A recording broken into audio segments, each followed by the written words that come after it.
what I learned coaching millionaires. So you guys know my background is in hypnotherapy and wellness and mental performance coaching. And so a lot of that, my time was divided between, let's say, 50% hypnotherapy work and then 50% high performance coaching. So in these coaching sessions, a lot of my clientele were people were high net worth individuals, people who were entrepreneurs and they were well on their way, or people in high level corporate positions. We're talking like either C-suite or director level, in some cases managerial level. I know this because I had to do intake forms on all these people. A lot of these people were a lot more successful than I am. I'm nowhere near that level of success. But where I was able to bring value to the table was in the understanding of the mind and how it operates and how that translates into success. And the first thing that I learned from coaching millionaires is they are a lot like everybody else. They're a lot like normal people in the sense that, like, they have doubts, they have things, they have a lot of moments where they feel frustrated, they have a lot of moments where they feel stuck, they have a lot of moments where they don't feel confident, they have a lot of moments where they feel paralyzed by fear. Like all the normal range of spectrum of emotions that everybody else feels, that we all feel, people with a lot of money feel as well.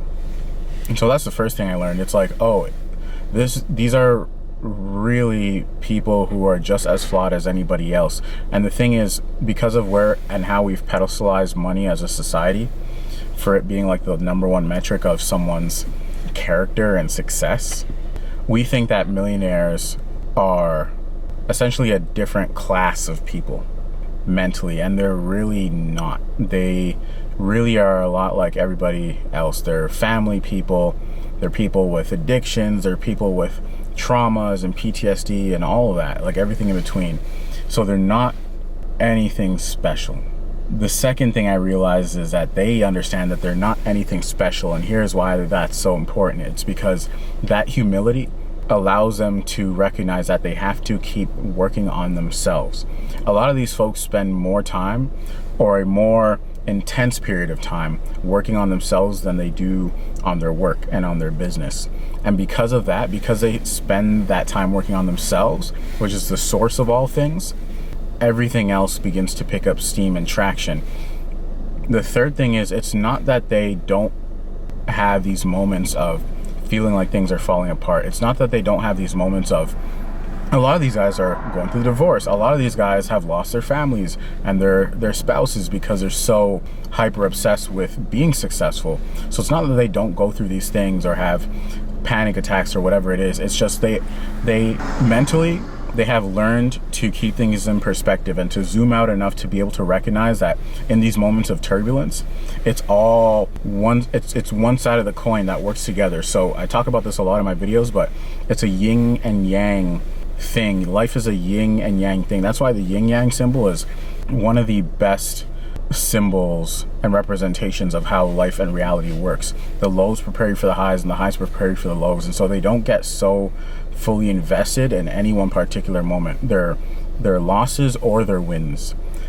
Yes, they celebrate and yes, they panic, but they don't let that affect their identity.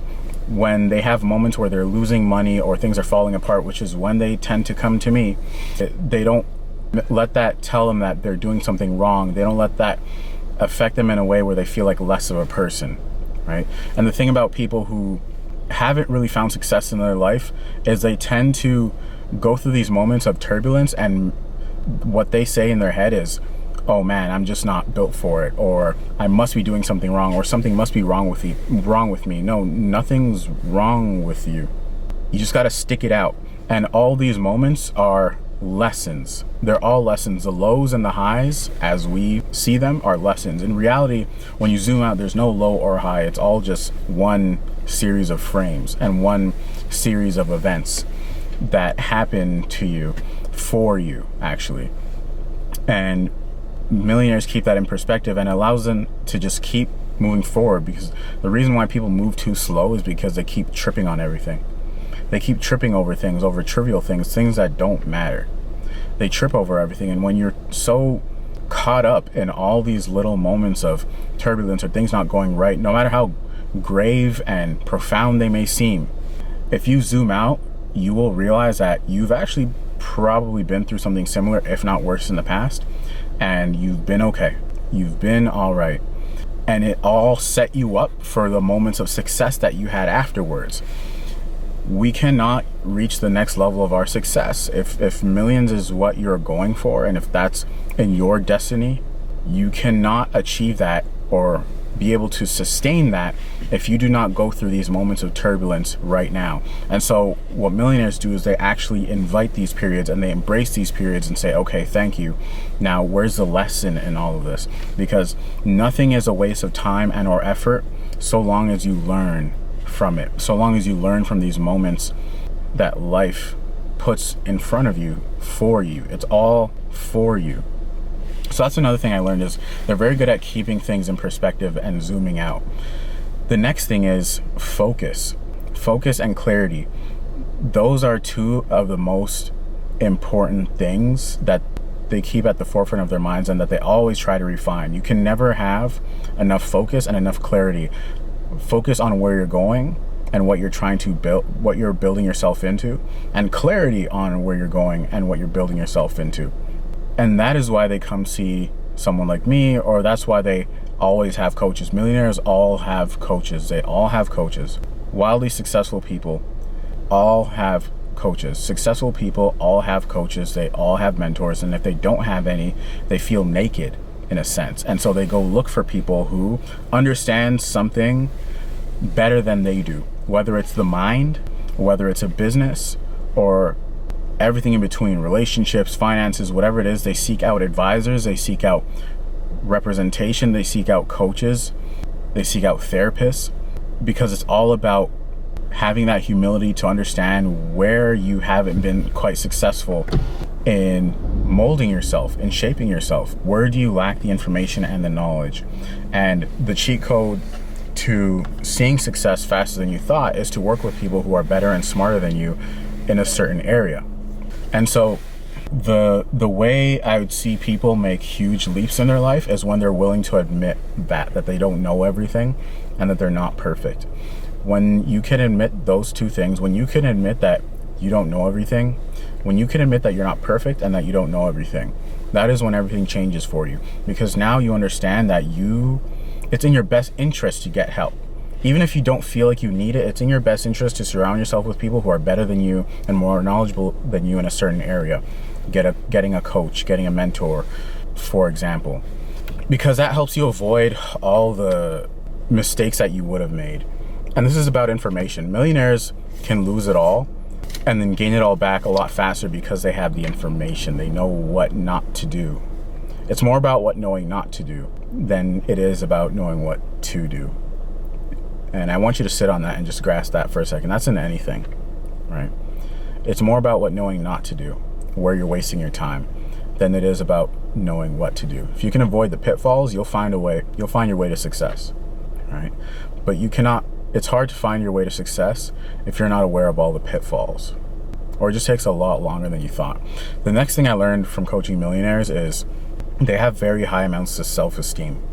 They have very high levels of self-esteem. And they weren't all born that way. In fact, most of them were not born that way. They actually went through really interesting and tough upbringings, at least the ones that I worked with. A lot of first generations and self-made folks. They didn't have perfect upbringings or perfect childhood. It's that humility factor that allowed them to realize, you know what? This feels way harder than it should be. Let me go improve myself. Let me go absorb self-improvement content. Let me go exercise. Let me do the things, and subconsciously, whether they were aware of it or not, they began to prioritize things that made them feel better about themselves and how they fit into the world. They began to prioritize things like going to the gym, self-improvement content, getting coaches, whatever it is, so that those things inevitably improve their self-esteem. Because to play at the level that you're going to be playing at, you can't afford to be absorbed in the fact that you might feel like an imposter all the time.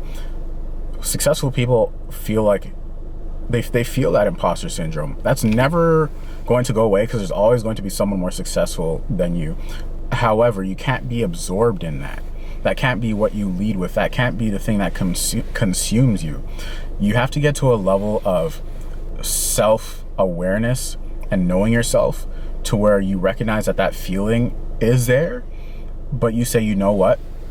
We're going to push forward anyway. We're going to take the next step anyway. We're going to do the thing anyway. That relationship with yourself is a representation of high self-esteem, to where you feel like you can walk into any room and be okay because you're not trying to be anything more than you are. You accept yourself, and people will accept you no further than the level that you accept yourself. People will accept you no more than the level that you accept yourself. Self-acceptance, and in turn that self-esteem, is what will allow you to start this business, to start posting the content, to feel like you belong, right? To make these phone calls, to do these deals, to start sitting down with these millionaires, and to make you feel like you belong. That's what this is all about, right? Self-esteem. Self-esteem is one of the top indicators, I would say, in my experience, of someone's level of success. Self-esteem, how much they can handle stress, where they were born and where they operate, and just their other subconscious beliefs about themselves and how they view the world. But anyway, I'm going to end that on this note. There's a lot more stuff that I can talk about. I actually went a lot deeper into this. I did a whole analysis on the minds of the most successful people I worked with. This is a video I posted months ago. So you guys can scroll down and find it. But anyway, thoughts and questions in the comments. Hit the thumbs up button. I'll see you guys in the next video. I'm out. Peace.